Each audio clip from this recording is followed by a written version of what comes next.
За, нийт үзэгч сонсогчдод энэ өдрийн мэндийг хүргье. Шинжлэх ухаан танин мэдхийн Одмондөр сувгийн бас нэгэн нэвтрүүлэг маань та бүхэнд хүрэхэд бэлэн болж байгаа. За, энэ нэвтрүүлгийг бид бүхэн тусгай дугаар гэж нэрлээд яваад байгаа. За, ер нь яагаад вэ гэхлээр 20 дугаар 100 монголчуудын хувьд бол маш том үйл явдлууд ихтэй ийм 100 өнгөрсөн байдаг. Энэ дунд бол яг онцолж болох үз гэдэг юм уу нэг ангилалд оролоод онцлох юм бол Монгол улсын тусгаар тогтнолтой холбоотой дөрвөн том үйл явдал болсон байдаг. Тэгээд энэ дөрвөн том үйл явдлыг хөтлөгч Амраа болон миний хувьд та бүхэндээ хүргэхээр тэр өдрүүдийг сонгон хүргээд байгаа. За тэгэхээр өнөөдөр бол 2025 оны 11-р сарын 26. За бид бүхэн яг 11-р сарын 26 гэдэг өдрийг яаж мэддэг вэ гэхээр сүүлийн хүүхдүүд маань бол бүх нийтийн амралтын өдөр гэдгээр мэдж байгаа. Тэгээд улс тунхагласны баяр гэж нэрлэж байгаа. Зарим тохиолдолд өөр нэр нэрлээд яваад идэг. Ерөн зүгээр ингээд яагаад гэвэл энэ өдөр бүр ингэж амарч нийтэд энэ өдрийг сануулад байдгийг. Ямар учиртай өдөр юм гэдгийг илүү тодорхой. Тэгээд дээрэс нь монголчуудын амьдралын хувьд за магадгүй тэр хаант засагт байсан хүмүүсийн хувьд хар зардуудын хувьд тэр өдөр яаж нөлөөлсөн болоод өнөөдөр бид бүхэн энэ өдрийг санах ёстой вэ гэдэг талаас нь манай хөтлөгч Амсанаа болон миний би та бүхэндээ хүргэж байгаамаа. За танд өдрийн мэнд хүргэе. Өдрийн мэндэ. За баярлалаа. За тэгээд өнөөдрийн дугаарыг бид хоёр ард түмэн төрийн эрхээ авсан өдрөө гэж нэрлэж байгаа.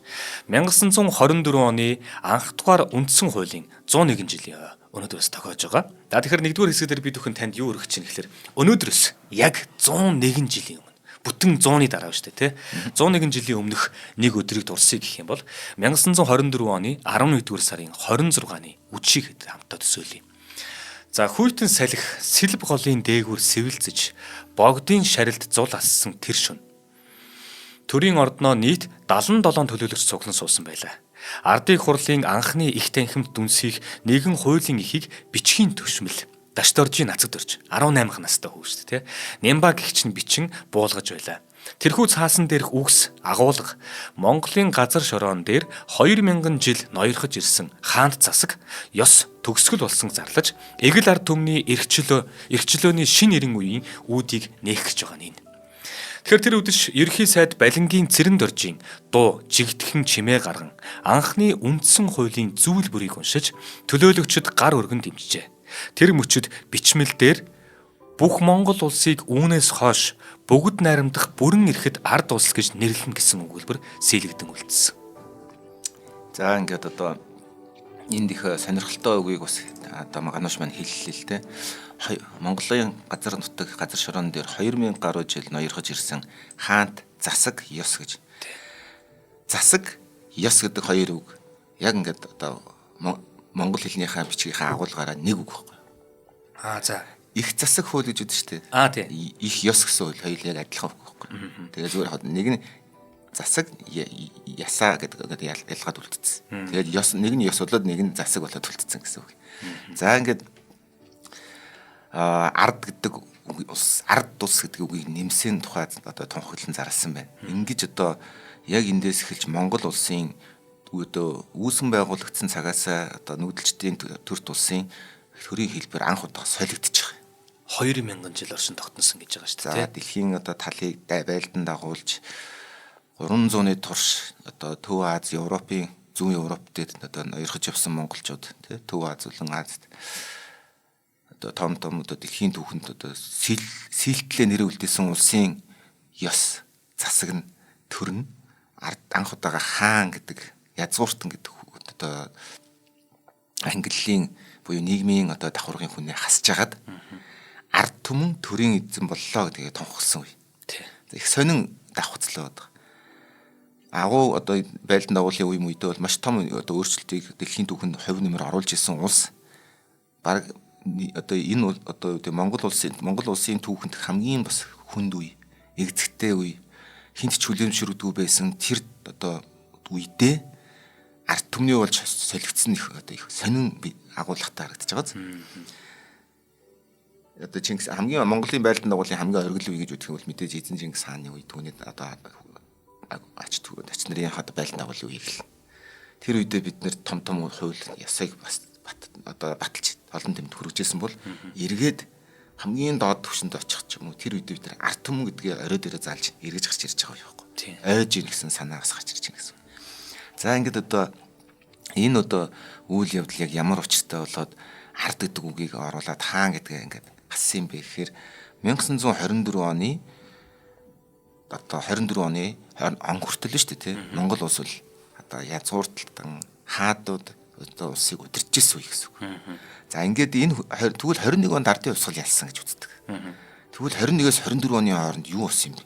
Тэгэл хоёр талд хоёр хүн гэл хоорондоо муудалцаал юм уу зөрчилдөөл хэрэлдээл байгаад исэн юм. Одоо ингээд манад чинь жишээлбэл ингээд бас нам хүртэл дотороо муудалцаж байгаа шүү дээ. Ирмэл цагаад бол. Тэгэхэд энэ хоорондох үйл явцыг одоо чи богд хаан байгаад би ардын төрөлөө гэхэл чи хуучин чамайг санагалцсан ард түмэн маш их байгаа даа тийм ээ. Чиний үгийг маш олон ардууд дагаж байгаа. Боорцог тарахад ардын засгаас илүү ард түмэн чамайг дагаж байгаа. Одоо богд хааны. Тэгвэл ардын төрөлдөг чинь өөр зөвч бай бурууч бай шин орчин цагийн нийгэмд нийцсэн байдлаар улс орн авч явахыг хүсэж идэг. Ард түмэн тэр хүн одоо үүдийн хуучин гэдэг нь муу гэсэн утгатаараа биш. Өөрсдөлтийг хүсэхгүй зарим өөрчлөлтийг эсэргүүцэжсэн тоодгүйс энэ хоёрын хооронд бас тодорхой хэмжээний заавал одоо засаглалын төвшөнд биш юм байгаад ард түмний төвшөнд одоо зөрчилдөөн гарна гэсэн. За нэг дэвшилт үзэлтэй залуу орж ирээд халимаг гэдэг чинь цагаад болох юм бол одоо Монголд ирж ажилласан халимаг одоо цэргүүдийн хувц байлаа шүү дээ. Сурагч нарын үс нийслэл тохгүй. Тэгээ халимаг гэдэг үс чинь тэгж халимаг гэдэг нэрээр орж ирдэг. Тэгтэл бид нар тав үзэгтэй сууж идэг. Наацх нь ингээд одоо имиж ус засалтаас хүртэл өөр байсан хүмүүс яаж хоорондоо ингэж ойлголцдог байх вэ гэдгийг тангаргийн гэрээ гэдэг гэрээг байгуулж богд хаантай байгуулж ойлголцоход тэр 11 зүйл тангаргийн гэрээ байгуулсан байна. Тэгэхээр нөгөө тэтэ тэрнгүү одоо хэдэн мянган жилээрээ хаан засагтай байсан улс те хааныга одоо хүндлэх хааныхаа шийдвэрийг харах хааныхаа л одоо ялсан юмыг дагах гэдэг нь шүү дээ тийм. Гэтэл энд ардын засаг байгуулагдаад ард түмэн юмыг шийддэг болно гингууд тэр зүйлийг хүлээж авч чадахгүй байгаа. Хэлбэр юм. Тэдний одоо хүлээж авч чадахгүй байгаа хэлбэр нь ард түмний буруу биш байхгүй. Яагаад тэгэхээр тэд нар ч ямар төсөөлөл байхгүй байхгүй. Тэгэхээр яасан бэ гэхээр чи нөгөө нэг Дамаскын одоо ган төмөр гэж мэдэх үү? За ийм төмөрөд юу гэхээр ингээд хуучин одоо сумны зэв хөө хуйгнуудыг дайны үйлдэлүүдийн түүж аваад бүгдийг нэм канистраад саунд хийж байгаа дахиад хайлуулад дахиад шинээр ган хутах юм уу илт хийдэг байхгүй. Хуучин хугархаа илт мэлтийг ашиглаа. Тэгэхээр насаар нь давтцсан байгаа хүмүүс яаж ч нэгэн одоо амьдралынхаа хугацаанд хоёр өөрлөж чадахгүй байх тохиол асар өндөр нь шүү дээ. Тэгтэл тэр хүмүүсийн тэр өөрчлөлтийг нь бэлтгэнд 3 жилийг ямар ч байсан богд хаантай болвол таны хүрээ энд бай. Та шашныхаа хэргийг ингэж одоо эвлэлтэн найруулаа. Бид төрийнхөө хэргийг ингэж хийя. Гэдгээ одоо ерөнхийдөө тогтоосон одоо ийм баримтчгийг боловсруулсан байгаа. Шашин төрийг хослон баригч байсныг шашин болон төр хоёр чинь ийм салгаад те салгаатаа тэгтээ хоорондоо ингэж ажиллана гэдгээ дүрм журмаар гаргаж өгж байгаа бичвэр нь энэ болох гэдэг ш тангаргийн гэр гэдэг юм те. Тий. За энийг яагаад дурдаад байгаа гэхээр энэ баримтчиг нь өөрөө ерөнхийдөө цаашлаад 24 оны тэр анх тугаар үндсэн хуулийнх нь суур одоо баримтчиг болох тэр бас хөрсийг ингэж бэлдэж өгч байгаа. Одоо нөгөөсөндөө оймод ургахын тулд эхлээд хус ургаад тэгээ хус нь өөрөө ялцмаг болонготой тэн дээр нь шинэ ойргодог байхгүй юу? Яг энэ шиг л процесс. Одоо газар эвдэрчгээр тэнд шарилж эхэлж ургаад шарилж нь байхгүй болоод ногоо ургадаг штэ. Яг энтэй адилхан. За ингээд одоо энд нэг юм дурдахын бодоод одоо хэний одоо судлаач одоо хан төгсийн одоо бас нэг энэ 21 оны шинэ засгийн газар богд хааны хоёрын хооронд хийсэн тангаргийн гэрээн дээр одоо түүхэн баримтан дээр нэг хийсэн дүгнэлт байдаг. Тэндээс нэг ганц хэрэг ингээд дурдах юм бол одоо ард түмнэрээ богд хаанд ингэж сүслэн мөргөөд ингэ байж байгаа. Тэгтэл одоо богд одоо чин засаг дөнгөж шаваа тавьж байгаа энэ үедээ шууд хүчирхийлэл болон зөрчлийн замаар биш.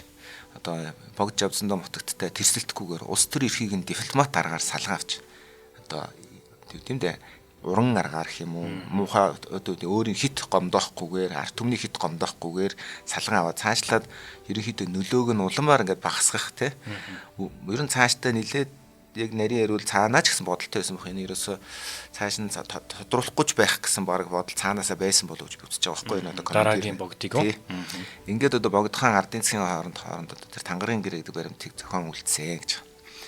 За энд бол одоо богд хааны дэрэгдэх ардын засгийн сайдаар нь чагдарж авыг томилсон байна.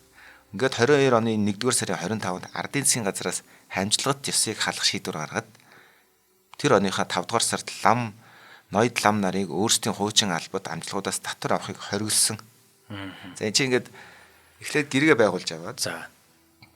шүтэх шашны эрхийг бол та шийднэ. Төрийн эрхийг би шийднэ гэж татвар төр гэдэг чинь юу юм? Татвар байхгүй. Татвар ихийн үгтэй ард түмэн үг. Тэгэхээр ард түмнээ эхлээд хамжлалт ёсоос нь салгана гэж. Харьяат байх.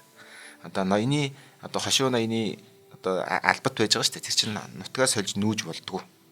Жишээлбэл зөвшөөрлөг өгөрч юм те. Ингээд явж идэг.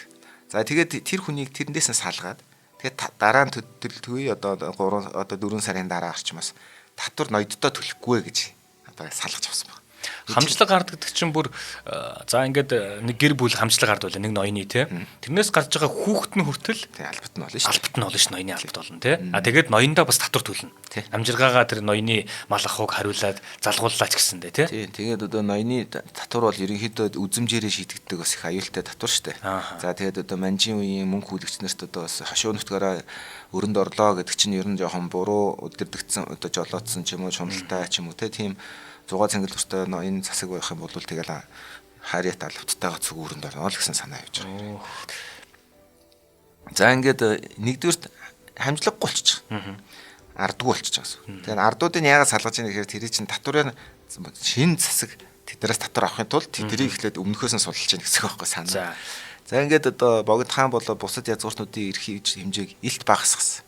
Ер нь бол бараг цаашдаа тэгээ эднэрийг бол хаах одоо зорилготойгоор байсан учраас ерөнхийдөө 24 оны гэж байгаа шүү. Ер нь ингээд тэр процесс одоо 22 оноос 2 жилийн хугацаанд үргэлжлээд халахын ноёд төвшмөд бол урдын хэрэгэм зэрэгээсээ сайн дураараа татгалцсан төрийн хаар хүн болж эхэлсэн байна. Одоо өөрсдөө тий. Яг бол энд чинь чамаас чи ингээд юм аж төрийн амьдрал явж итэл одоо ажил төрөө хийгээ явж итэл тэгтээ дөрөв чи татвар хураагаа цалинчиж байгаа. Тэгээд хоолундаа ингээд мал залгуугаа одоо мад чухуугаа ос ингээд амжилт гардаараа хариулуулад ингээд явж байгаа хүн өөрөө тэрийг албатгүй болоод ажилгүй болоод ирэхээр орлогогүй болоод ирэхээр тэр хүн өөр ямар юм хийх хэрэгтэй болно доо. Эсвэл тэрүүгээрээ байх ч юм ингээд. Тэгэхээр тэр хүмүүс одоо юу гэдэг төрийн хар хүн болж гисэн. Ингээд хамгийн түрүүнд одоо Сэцэн хаан Наваан цэрэн. Наваан нэрэн тий. Ерөнхий сайд цэрэн дөрснаар хэрэгэм зэрэгдээсээ татгалцсан. Ингэснээр одоо энэ үйл явц нь бол бусдтай нөлөөлөд бүх нийтийг хамарсан үйл явц болсон. Ингээд яг төдөөдлгүй одоо 3 дугаар сарын 7-оос хойш одоо тэр 24 оныхаа 5 сарын 20-ны өдөр 8 дугаар богдож явсан думд жанч халснаар Монгол дахь хутад хувьдлагыг тодорхойлох үйл задгамжлан хошуу захирах ёс зэрэг дэг жаяг үндсэндээ өгөө болсон. Одоо нөгөө хэдэн зуун жил явсан төрийн удирдах хэлбэр ард түмний амьдрах хэлбэр тэр жигтэй шинээр бичигдэж чинь тий. Өөрчлөлт бичигдэх одоо бичигдэхийн яг өмнөх мөч одоо тулж ийн гэсэн үг. Үндсэн хуулиар чинь нөгөө нэг бүр одоо үндсэн хуулиар чинь нөгөө засаг захиргааны нэгжээ хөтөл тодорхойлно шүү дээ. Тэгэхээр за энэ нэг юм одоо үеийн үе залгамжлуулж одоо хошуу ноёдыг одоо зазарнуудыг өгөхгүй гэдэг энэ ёсыг ингээд одоо үгүй болоод ирэх үед чинь 5 сараас одоо 11 сарын 26 хүртэл 5 6 сар яг засаг хэм өдөртөх үү яг яах вэ гэдэг нь өөр ингээд дундын үе байхгүй. За ингээд одоо олон зөндөөл юм үйл явдлууд болж ирсэн. Энэ хооронд чинь бас л тэгээд ойлголцохгүй муудалцах те одоо тэгээд би нэг хүлээмжшөрөх зөвшөөрөхгүй байх. Харин ч хайдуу 50 байсан хүмүүс тулдаа ерөнхийдөө нэг урсгалаараа зөв гэж бодоод явж исэн бол таарч байна гэсэн үг л дээ. Тэгээд одоо ардын засаг байгуулагдсан одоо тэр цагаас эхлээд шашин төр хосолсон теократ гэж одоо төр байсан. За одоо улс төрийн хэллэгээрээ теократ гэж байна л да. Богд хааны улс төрийн эрхийг хэрхэн хязгаарласан тухай гэрээ бичгийг бүрэн хэрэн одоо ярих юм бол одоо 9 зүйлтэй. За ингээ нэгдүгээр зүйл дээр бол Богд хаан Жавзан думд хутагт шарын шашны богд эзэн болох тул шарын шашин эзнийг болох тул улс төрийн хэрэгтэл үгүй холбогдол үгүй гэж. Энэ бол танд улс төрийн одоо үйл хэрэг бол танд нэг хамаа байхгүй. Шашны бүх хэргийг хязгаар үгүй эрхлэхээс зохилтой гэж. За яг ингээ бүгдийг уншуул ингээд угаасаа интернетээр хайхаар бүгд байж байгаа л да. Тэгээд ардын засгаас Богд хаан танаас сонсхон айлтгал үгүй шин хууль дурам тогтоо явуулж үл болохоос гадна гэж. Танд сонс мэдэхгүйгээр таны сонорт дуулахгүйгээр шинэ хууль дүрмийг зах баталж явуулахгүй. Тушаа явуулсан чухал зүйлүүдийг удаа дараагаар Богд хаана айлтан сонсгоно гэж. За энэ дээр бас нэг хайхтар зүйл байгаа юу гэхээр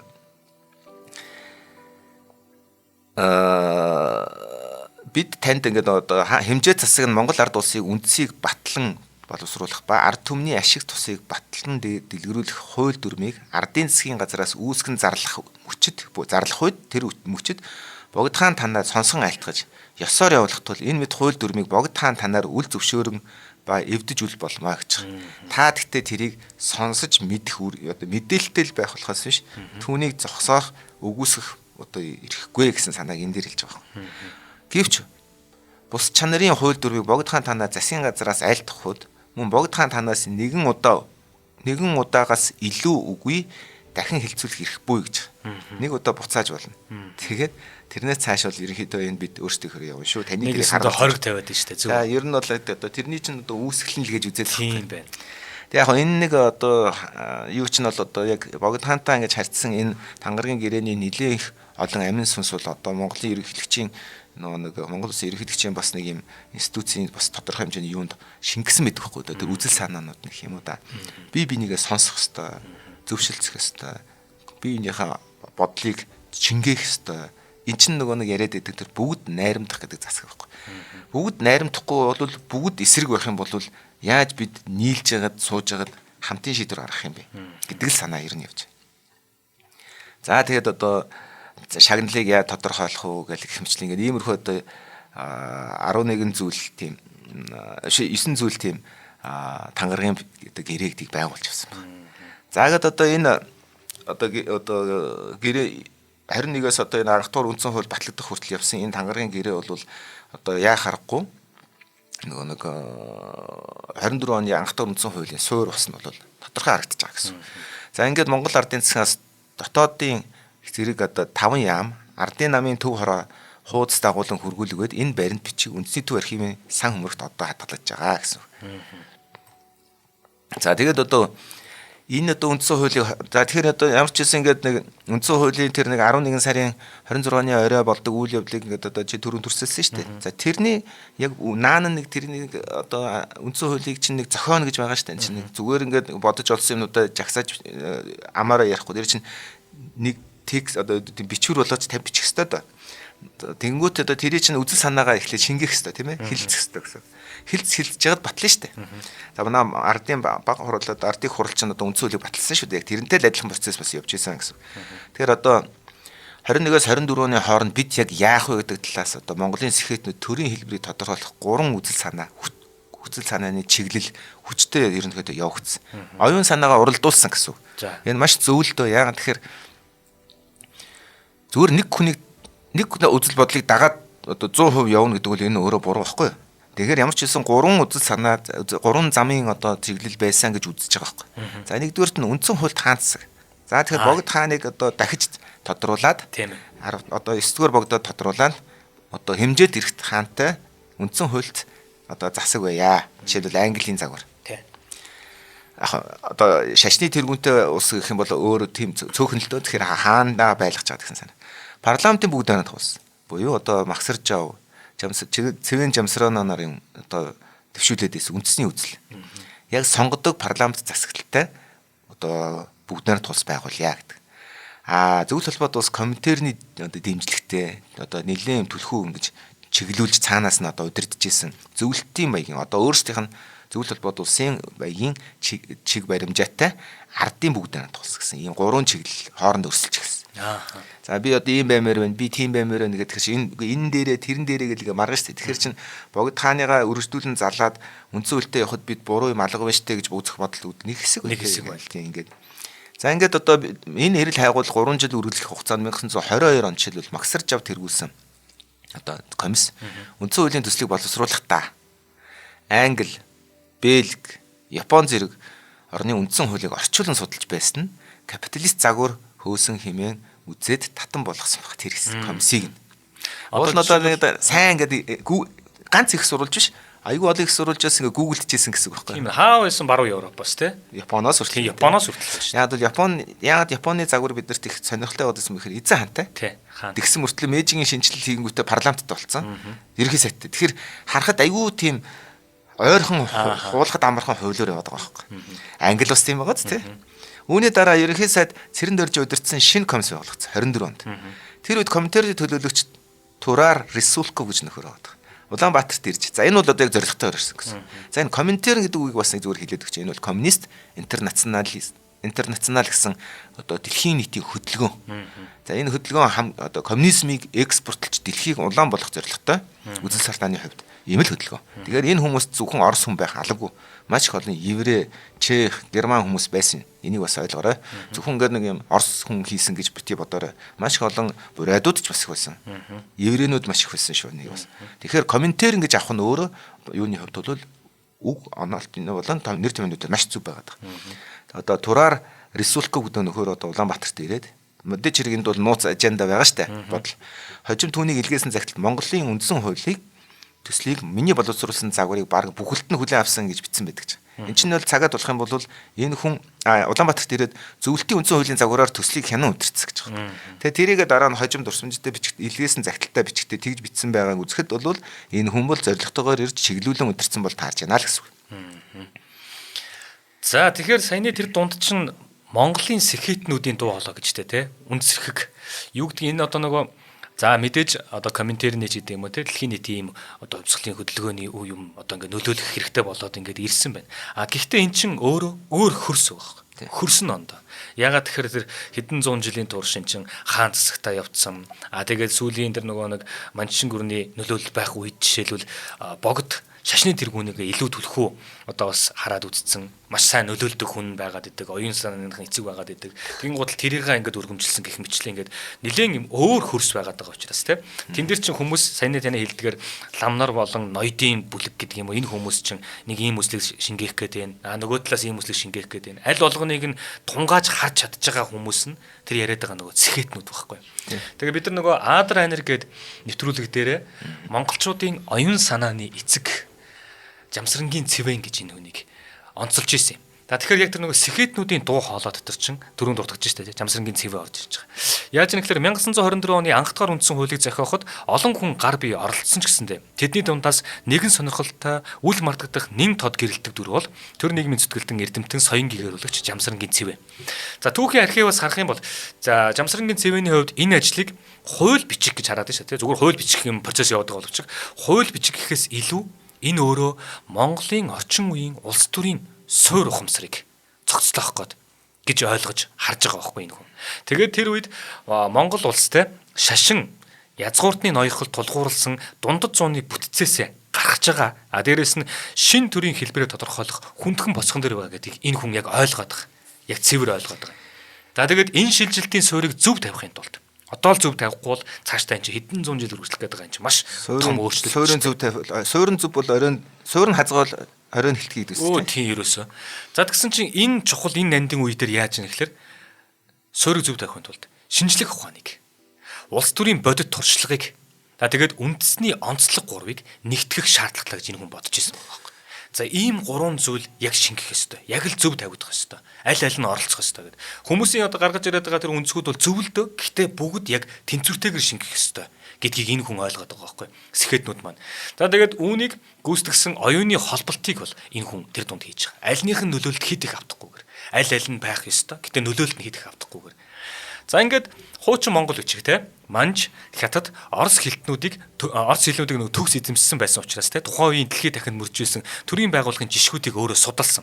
За тэгээд Монголд нийцүүлэх боломжийг нээлттэй авчирсан. Авчираад одоо энэ газар ийм байд юм байна. Тэр газар ийм байд юм гэдгийг нээлттэйгээр оруулж ирж байгаа. Архивын сурвалжид түүний боловсруулсан төслийн хэсгүүд тухайлбал төрийн ардчлалын элементүүдийг оруулах. За тэгээд шүүх засаглалын бие даасан байдал. Энэ маш чухал юм байна. Иргэний суурь эрхийг хизээж үгүйсгэж болохгүй. Гэх заалтуудыг дахин өөрөө хамгаалan тулгарладаж байсан энэ асуултуудыг одоо ингээд өөрөө сөрж исэн. Энэ гурван зүйлийг бол яагаад ч оруулж болохгүй шүү. Энэ бол яг бүр үндсэн суурьч. Эндээс цаашгаа яв. Нөгөө үнэт зүйлээ гаргаж ирж байгаа байхгүй тий. За хамгийн сонирхолтой нэг юм бол Жамсрангийн цэвэний хувьд бол тухайн үеийн улс төрийн бүлэглүүдийн дунд явж байсан хүчтэй маргаан шахалтын аль нэг талд бүрэн автдаггүй бие даасан сэтгэгч байсан гэж үздэг. Зөвлөлтийн зөвлөхүүдээс ирсэн саналуудад ч гэсэндээ дээрээс нэг уламжлалт ноёд лам нарын зүгээс тавигдсан шахалтан ч гэсэндээ тууштай Монголын нөхцөл тохирох эсэх. За таны яриад байгаа зүйл чинь яг Монголын нөхцөл тохирох юм уу гүм үү гэдэг дээр одоо нэгт шалгуур тавьж ханддаг байсан. Ерөөсөө энэ шүүлтүрээр оруулдаг. Ингэж тэр бие даасан оюуны баримжаагаараа үндсэн хуулийн эхийг тэнцвэржүүлж туйлшрлын альж туйлаас хамгаалсан гэж судлаач одоо үздэг. энэ хүнийг ингэж үнэлдэг. Үндсэн хуулийн их норгийн анхны хувилбарууд дээр түүний гар бичмэл тэмдэглэл засварууд ихээр үлдсэн нь өнөөдөр түүхийн үнэт их сурвалж болж байгаа. Монгол хүн төрийн өмнө эрх тэгш гэх ташуур өгсөн томьёолол нь Цэвэнгойн хувьд бол шууд оруулсан саналын нэг гэж судлаач үзсээр байдаг. Гэвч тэрний байр суурийг дэмжээгүй мөн хүлээн зөвшөөрөөгүй ийм үйл явдал одоо болсон нь бидэрт одоо ил штэ тий. Үндэсний үзэлтнүүд шахагдаж зөвлөлтийн загвар хүч төрөн орж ирсэн. Тийм ч учраас 1924 оны үндсэн хуулийн төрийн тогтолцооны хэсэг яг энэ хэсэг нь зөвлөлт улсын схемийг баг бүхэлд нь хуулбарлсан байдаг гэж одоо манай судлаачд бас үздэг. Тийм одоо ингээд энэ их сонин би зүгээр яг Цэвэн Жамсраануудын бас нэг энэ Монгол хүн шүү дээ. Тэгэхээр Монгол хүн гэдэг чинь угаасаа тухайн үеийнхаа шашин шүтлгээрээ ч гэсэндээ буддын шашинтай байгаа. Тэгэхээр буддын шашны нэг төв үзэл, нагарж унаа үзэл гэж байдаг шүү дээ. Энэ ингээд нэг юм одоо бүх талуудыг сонсоод тэдний одоо дунд нь байх хувилбарыг бодож одоо гаргана гэсэн санаа явж байгаа. Нэгдүгээр энэ байна. Хоёрдугаар нь энэ хүн суур зарчмуудаа энэ бол ингээд яг судлаад яваад хахаар дэлхий одоо бусад улсууд Орос хэл одоо тийм ингээд манж ингээд хэлбэрээ их сурвалжуудаа судлаад хахаар бүх баримт бичгүүд нэг юм одоо энэ гурван юм дээр л маш сайн төвлөрсөн байна гэж түрүү хэлсэн ч хэдэг болсон тийм ээ. Шүүхийн бие даасан эрх, хүний эрх гэдэг байгаа. Энэ зүйлүүдээр маш хүчтэй төвлөрж энэ бол яг тулгын гурван чулуунд болж явдгийм байна гэдгийг ерөнхийдөө анзаарч тэр тархиндаа шүүгээд яваад исэн байгаа байхгүй. Тэгэхээр маш их юм бүтээлчээр уншиж одоо дүгнэлт гаргасан гэсэн үг. Тэгэхээр тэр хүн яг энэ гурван зүйл дээр хатуу зогсно гэдэг тэр төрийн арчлын элементийг заавал оруулъя. Шүүх засаглалын бие даасан байдлыг байя. Иргэний суур эрх гэж зүйл заавал байх ёстой. Ямар ч төр байсан гэсэн. Ер нь иргэн гэдэг хүнд заавал өөрт нь байх ёстой нэг суур одоо эрх гэж зүйл байх ёстой. Тэр нь одоо нэг одоо бид нар чинь ингэж явсаар одоо нэгдсэн үндэсний байгууллагын одоо хүний эрхийн түгээмэл монголчин одоо тэр 60 одоо гарч байгаа зүйл шүү дээ. За тэгэхээр энийг бол ямар ч байсан гэсэн байх ёстой мэдээ айл 24 онд олоод харсан байна гэдэг бол маш дэвшилт үзэлтэй байна гэдэг нь маш тодорхой байгаа байхгүй. Ийм хүмүүсийн харин ямар одоо хувь зээний одоо азархийн энэ хүмүүс нь ороод энэ цаасан дээр нь оролцож суугаад одоо тэр хувь зээний дууссан ч байсан хамаагүй түүний үйл хэрэг бодол санаа нь өнөөдөр хүртэлгээд явж байгаа учраас л одоо орчин үеийн одоо Монголын төрийн одоо Монголын оюун санааны эцэг гэж яваад байгаа тэр хүн байхгүй. Холболт хий гэдэг чинь заавал өөрөө ингэж бүгдийг хийх алгагүй бүгдийг бодож байгаад хамгийн сайн модуль одоо тийм нэг модуль байна, хоёр модуль байна, гурван модуль байна гэдэг нэг хэсэг бодлууд гэсэн үг байна. Бүгдийг цуглуулж байгаа тэрий чинь нэгтгэж нэг бодно гэдэг чинь өөр архитектор төвчний сэтгэлгээний чадвар суудсан байсан хүн гэсэн үг байхгүй юу. Тэгээ дээр нэмээд яг гал ус шиг хоёр талаас улаан шар хоёр тий одоо улаан гэдэг юм би коммунизмыг ярьж байна л та. Нөгөө тал нь одоо уламжлалт болон шарын шашнаар суурилсан уламжлалт ахуу тэгснэ энэ хоёрыг өөрчлөл аль аль нь ч биш өөрөөр явах хэрэгтэй гэдэг боддоо эсхэтнүүдийн цөөхөн эсхийг дэрийг шингээнэ гэдэг чинь аюу хэцүү. Тэгэхээр мань хашир яг энэ дотор нь маш сэмээрхэн хясаан дотор хийгээд булаад явцсан нь өнөөдөр харагдаж байгаа байхгүй. Өнөөдөр харагдаж байгааг энэ одоо судлаач сая тайлбарлаа шүү дээ. Тэгэхэд тэрний тэр хясаанууд нь одоо задраад манай одоо үндсэн хуулийн дотор маш их сүнсээ болцсон байдаг. Тий. За ингээд одоо яг одоо энэ баримт бичгийн хувьд бол чинь нэг тохимолж гараж хэвлэгдэж гарах хэрэгтэй шүү дээ. Энээс чи өмнө бид их айхтар яг ингээд бас яг нийтээр дагаж мөрцөн хууль одоо их засаг хууль одоо халах журам урмаас өөр юм байсангүй шүү дээ. Тэлээ хэсэг хугацаанд. Тэгээ дараа нь манжийн одоо төрийн хуулиуд байсан баг. Яг бидний өөрийн орчин үеийн хууль гэдэг зүйл чи өөр хэвлэж гарах хэрэгтэй да тий. Тэгээд энэ бүтцийн хувьд ярих юм бол одоо 24 оны үндсэн хууль бол 6 булаг 50 зүйлтэй. 6 булаг 50 зүйлтэй. За энэ эхний зүйлд бол ерөөсөө ингэж л хэлж байгаа юм л да. Бүх Монгол улсыг үүнээс хойш бүгд найрамдах бүрэн эрхт ард улс гэж нэрлэнэ гэдэг нэг улсын дээд эрхийг жинхэнэ ардад эдлүүлнэ гэж араас нардаг. Тэгэхээр эн чинь жинхэнэ ардад эдлүүлнэ гэдгийг их айхтар үг. Дараа нь энэний алтаач гэх юм уу нэг жоохон тим юм гажуудл нь гарч ирнэ. Нөгөө нэг эн чинь нэг эргээд нөгөө нэг бас дараагийн нөгөө нэг хэлбэгдүүлэлтийн суурийг бас их тамж байгаа хэлбэр байхгүй. Яг нь жинхэнэ ард гэдэг нь жинхэнэ гэдэг чинь өөрөө буцаагаад хуурамч гэдэг нэг юма дагуулж байгаа шүү дээ. Тэнгүүд хуурамч гэдэг ангилт хүмүүсийг хийж хагаад гадуурхаж болно гэдэг бас нэг тийм шургуулгыг бэлдэж өгсөн бол таарч байгаа байхгүй. Хичнээн жинхэнэ гэж үгэнд итгэж байгаа боловч тэгэхээр энэ их аюултай үг байгаа. Энэ байхгүйгээс бий болгож байгаа л тийм. Яг оюун санаанд нь бодолт нь бол байсан байгаа байхгүй. Жинхэнэ ард гэдэг бол харц ардыг хэлнэ. Хамдлагт ардыг хэлнэ гэдэг яриад байгаа шүү дээ тий. Энэ өгүүлбэр бол Монголын түүхэнд бол төрийн эзэн бол ард гэсэн санааг анх удаа хуульчилж бичсэн хамгийн анхны тохиолдол байхгүй. За энэ хуульд бас одоо 24 оны энэ хуулийн дэвшилт одоо 3 4 зүйлүүдийг бүгдийг мэдээж байгаа л да. Тэндээс заахад бол хамжилгат ёс гэдгийг бол бүрэн алсан. Газрын баялаг ард түмний өмч гэж зарласан. За одоо өнөртөл манай сүнсний явж байгаа. Эрэгтэй эмэгтэй хүмүүсийг тэгшэрхтэй болгосон. Энэ чинь Европын зарим улсуудаас өмнө гэсэн үг байна. Тий. Хаан байсан 1924 онд шүү дээ. Тэгээ сонгогдох эрхийг баталгаажуулсан зэрэг орчин үеийн арчлалтын үндсийг тавьсан суурь байсан. Сонгогдох эрх. Тий.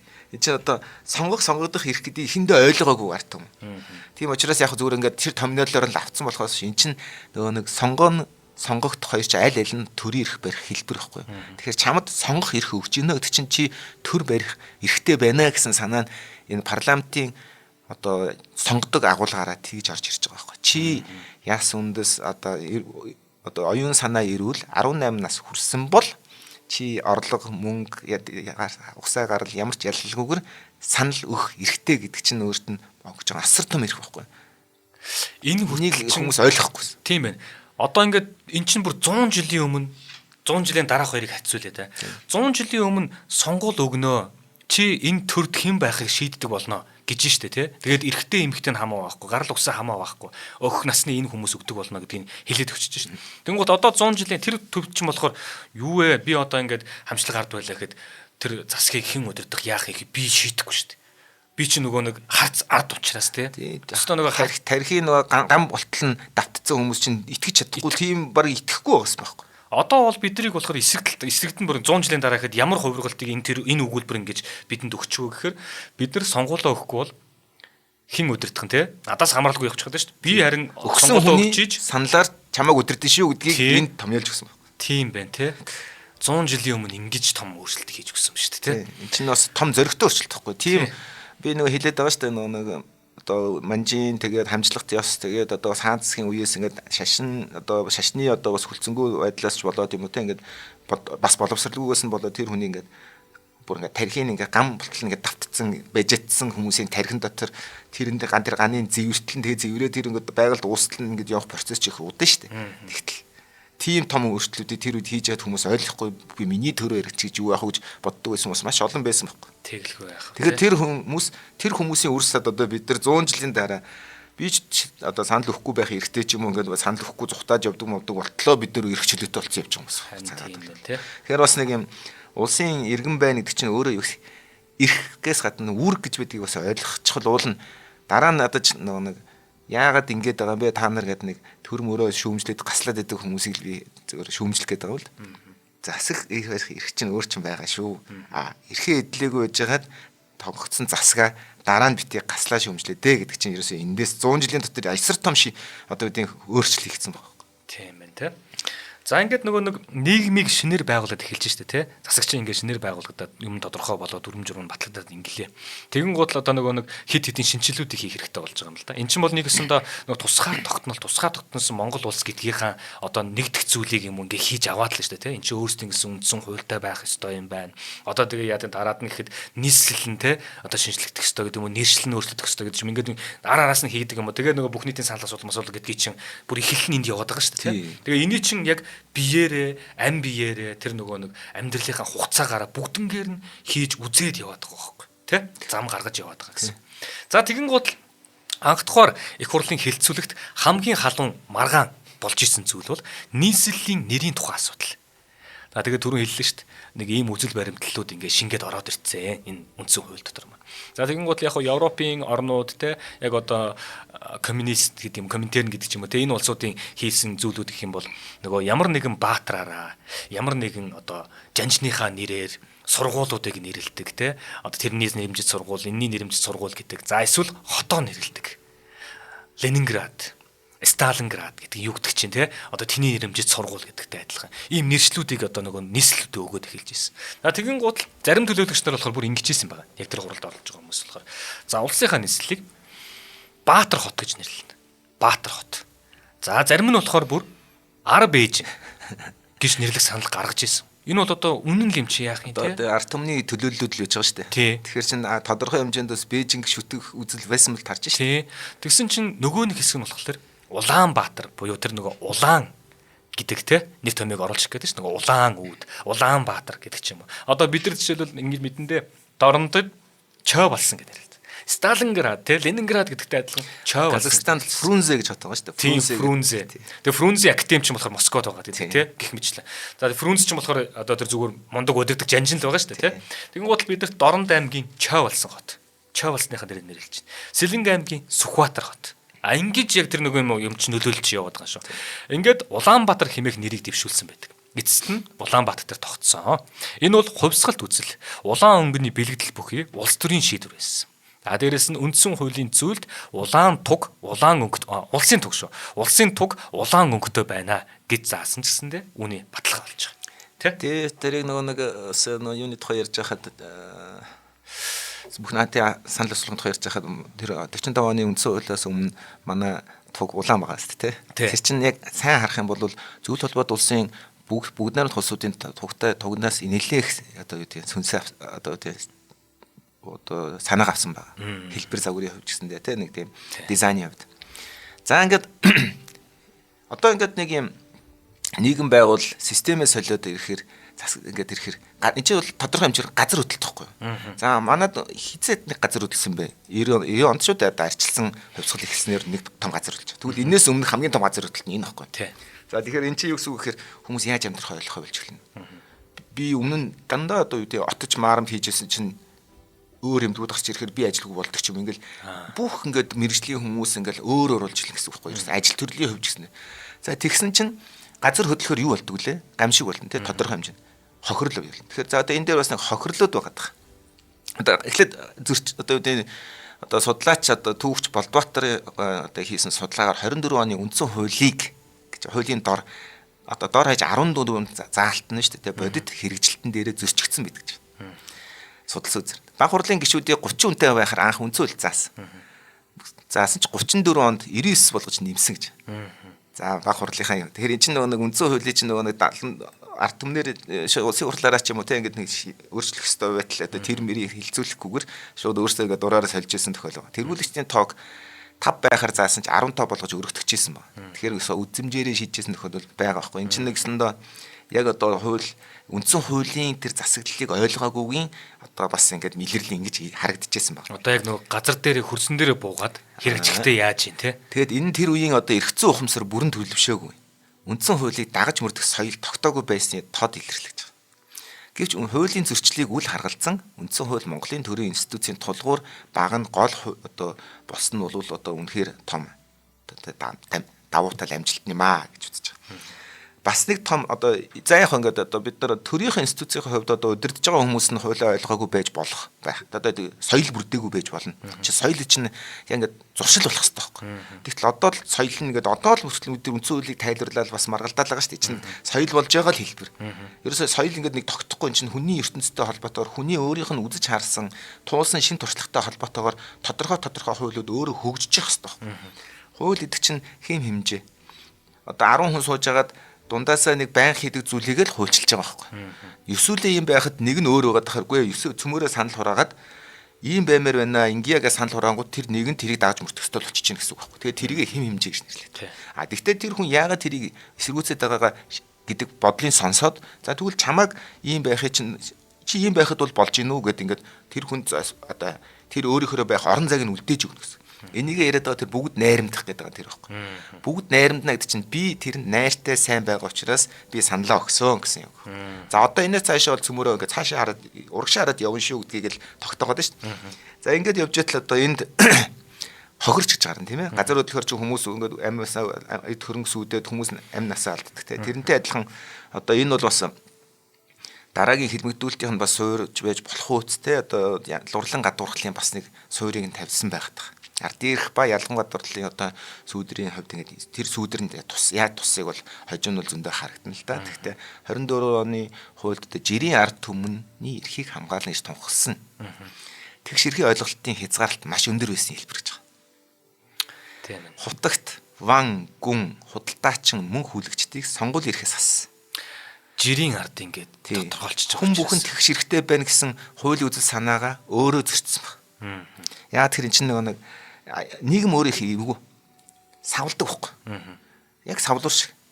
Ийшээ савлал хаад язгууртнууд ингээд одоо мөнгөтэй хүмүүсийн ч юм уу ингээд худагт одоо тэр худалдаачд мөнгө хүлэгчнэр ингээд нийгмийг шийдэжсэн чинь жирийн ард гэж авчраад ийш нь шидэнгүүт нөгөөдүлийг үзээд нөгөө орон зайг энэ үлдээчих жоох. Нөгөө яриад идэг тэр нөгөө бүгд тэнцвэртэй байх гэж зарчим алдаг тэр Сэвэн жамсрыг хараад байгаа хэсэг нь. Дараа нь бид нар ийшээ савхтаа яасан. 90 онд. Бүгд мөнгө гэж гүнгүүтээ яг зарчим ярьдаг. Социализмын үеийн одоо бас хэрэгтэй зүйлүүд байна шүү дээ. Ёс суртахуун, зарчим ингэж болохгүй гэсэн одоо ёс суртахууны хязгааруудыг өөрчлөлтөнгүүтээ хуучнаа үзэж ирсэн. Тэнгүүтээ энд байсан хамгийн муухай нь юу гэхээр хамгийн одоо сэхэтнүүд, багш нар одоо тэр хайсан тэдэрийг юусэн хин ч хэрэггүй мөнгө л чухал юм чинь чиний хэрэг юу байгаа гэдэг. Тэрний чинь одоо энэ савсны хамгийн муухай жишээ нь одоо жишээл өнөөдөр хүртэл багш нар цалин 30 хэдэн жил нэмсэнгүй шүү дээ. Олигтойхон шиг. Тэгсэн мөртлөө тэдний яг төрийн албан хаагчид нэрийн доор ингээд боол шиг болгоод авчихсан байхгүй. Тэгээ харин багш нар эрхийн төлөө тэмцэж одоо энэ цалингийн одоо ямар ч хэлсэн гэсэн 70% нэмж байгаа. Эн чинь яг иймэрхүү савлгаануудын дандаа үр дагавар нь ингэж хохирогч болж гарч ирдэг. Хохирлол нь ингээд сүүлээ шарууж ингэж гарч орчиж байгаа байхгүй. Тэгэхээр би одоо жишээлбэл худагт банк дээр ингээд санал өгөхийг хасцсан гэдэг чинь юу гэсэн өөрөө хууль өөрөө үзэл санаагаа зөрчсөн. Тиймээс судлаачид энэ хуулийг арчлалын эхлэл гэхийн зэрэгцээ бас ангиллын ялгартай хууль гэж үздэг нь тийм очиж байгаа. Анги давхаргын ялгартай. Харин 1940 оны үндсэн хуулиар эдгээр бүлгийн эрхийг нээж 49 оны одоо онд бүрэн баталгаажуулсан бас гэж зассан юм байна шүү. Яа тэгэхээр нэгдсэн улсын байгууллагууд эсхийн тулд бид нар чинь тусгаар улс байхын тулд тодорхой хуулиуд дээр бид нар тэгш эрхийн одоо мэдрэмж нь сайжирсан гэсэн үг. За энэ чинь аргагүй 24 онд чинь 20 хэдэн жилийн дараа 49 онд чинь 25 жилийн дараахыг харна гэдэг бол бас хүнд шүү дээ. Тэгэхээр ямар ч байсан гэсэн хэдүүлээ ингээд л явъя. Маас нь арт түмэн арт түмнийгээ дагаад явъя гэдэг л байдлаар юм руу хандсан баг. Тийм байна тийм. Шууд нэгэн үзүр сэтгэлээр их юм уу та. За тэгээд дээр нэмээд энэ дээр яагаад бас ус туусан гэдэг байгаа гэдэг шалтгаан их учиртай юм. 24 оны 5 дугаар сард зөвлөлт улс бүгд найрамдах хятад улс хоёр шүү дээ. Дундад дэрэг улс хоёр Монголыг хятадын бүрэлдэхүүн хэсэг заасан гэдэг. Гэрээ байгуулсан. Хэлцэрт идэх байхгүй. Энэ одоо байгуулсны дараа үндсэн хуулиа баталсан монголчууд бид нэр одоо үндсэн хуультай болсон улс шүү гэсэн өөрийгөө одоо нэгс хамгаалт одоо дархлаагаа вакцинжуулж байгаа байхгүй.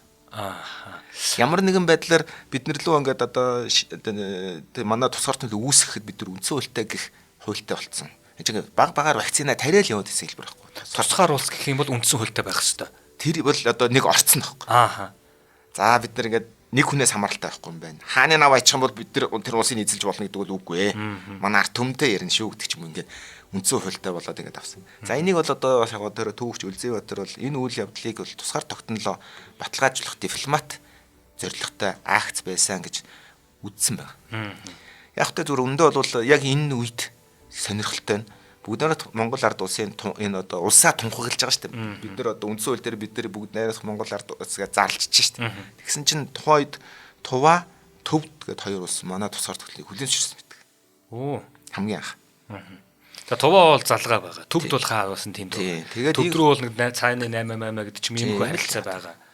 Ийхүү одоо үндсэн хууль батлагдсан зөвхөн дотоод эрх зүйг шинжлэх ус бас тодорхой хэмжээнд гадаад харилцаанд бүрэн эрхт улсаа гэдгээ зарлах одоо кейсүүдийн нэг болж бүр одоо арсан байдаг байна. 11 онд бид нар тусгаар тогтнолоо зарлаад дэлхийн улс орнууд руу одоо хамт одоо загтал бичсэн шүү дээ тийм ээ. Тэрнтэй яг адилхан үйл явц одоо дараагийнх нь ингээд явахдаа үндсэн хуулиа баталж яагаад явуулсан байна. Ингэж хоёр дахь удаа гэсэн байна. Ингээд одоо бид нар дараа нь одоо нэг бүх арт түмнэрээ санал асууж одоо чөлөөлөх дайнд оролцож одоо дэлхийн дайны театрт оролцогчоор оролцож ингээд 3 дахь удаа зарлаад 4 дахь удаа арт түмнэрээ дахин санал асууж байгаа. Ингээд 4 удаа зарлаж байгаа учраас хоёулаа энийг 4 удаа ярих гэдэг байгаа байхгүй. Яагаад гэвэл энэ чинь зүгээр нэг удаа би зарлангуудаа ингээд тусгаар ус болчихдог зүйл биш байх шүү гэдгийг л энэ одоо тусгаар тогтнолын үн цэнийг залуучууд маань ойлгоод аваасаа гэдэг. Гэхдээ аль болохоор юм зөв задаргаатайгаар одоо тайлбартайгаар гэх юм уу та. За ингээд одоо мэдээж хэрэг одоо мэдэх түн, сахих түн гэдэг одоо ураатай байгаа шүү дээ энэ чинь. За ингээд одоо 24 оны үндсэн хуулиар Монгол улс хаант одоо ёсны сүүлчийг нь хааж гэх юм да сүүлийг нь хаалгыг нь хаагаад арчлалынхаа үдийг нээсэн. Арчил гэдэг нь өөрөө нэг демокраси буюу арт түмний засаглал гэсэн үг шүү. Грекээр. Тэр өдөр өдрөө бид нэр улс тунхасны баяр гэж нэрлээд байгаа ийм учиртай. Улсаа тунхагласан шүү гэж дахиж нэрлээд. Уул нь бол илүү цаад агуулга нь юу гэхээр бид хаант засагтай биш парламентын засагтай болсноо тунхагласан өдөр байхгүй. Тий.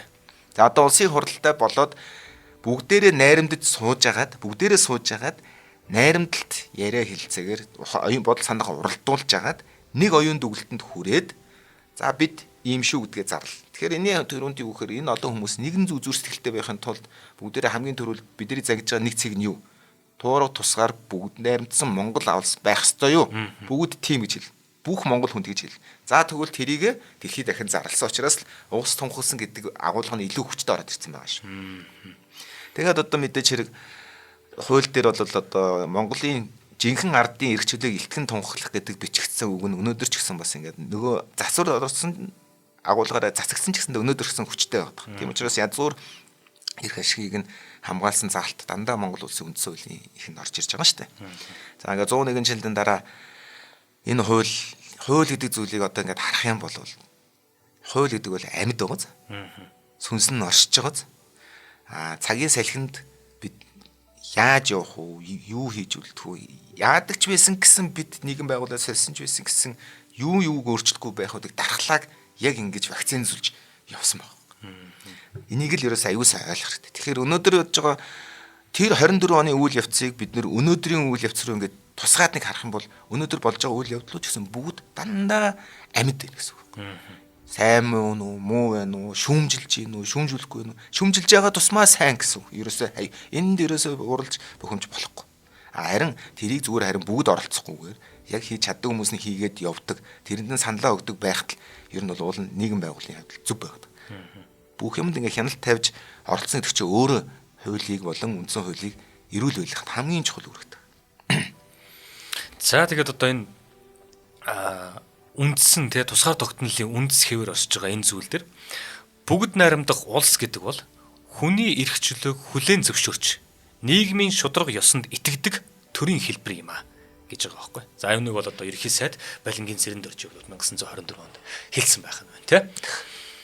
За ингээд одоо энэ одоо тэр мэдэгт өнөөдөр бол одоо мэдэгтэн сахигтэн гэдэг одоо үгээр төгсгдөг одоо тэр үндсэн хууль манай Монголын үндсэн хууль бол тэндээс явж байгаа. Улбатай сүнснэ гэсэн үг. Тэгэхээр одоо энэ мэдэгтэн сахигтэн гэдэг бол одоо 100-ны туршид Монгол төрийн одоо сүлд дуудлага болж одоо хүртэл амьд оршиж байгаа байхгүй. Тэгэхээр яг хуулийн нэр томьёоноос болоод маш их олон ингээд булцсан юм шиг харагдж байгаа. Тэгээд задлаад харахаар маш энгийн зүйлүүд байгаа. Тэгэл маш сайн ойлгох хэрэгтэй.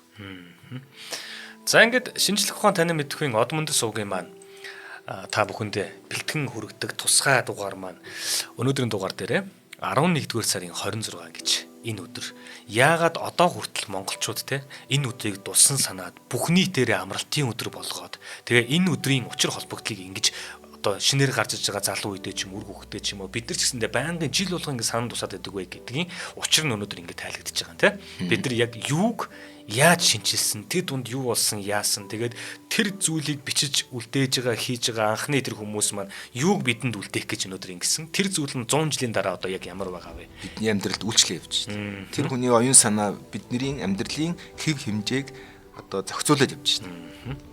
За ингээд энэ удаагийн дугаар маань энэ хүрээд өндөрлөж байна. За тэгээд мэдээж энэ хүн нэвтрүүлгийг бэлтгэн хүргэсэн хамтран хүргэсэн амраахта маш их баярлалаа. За.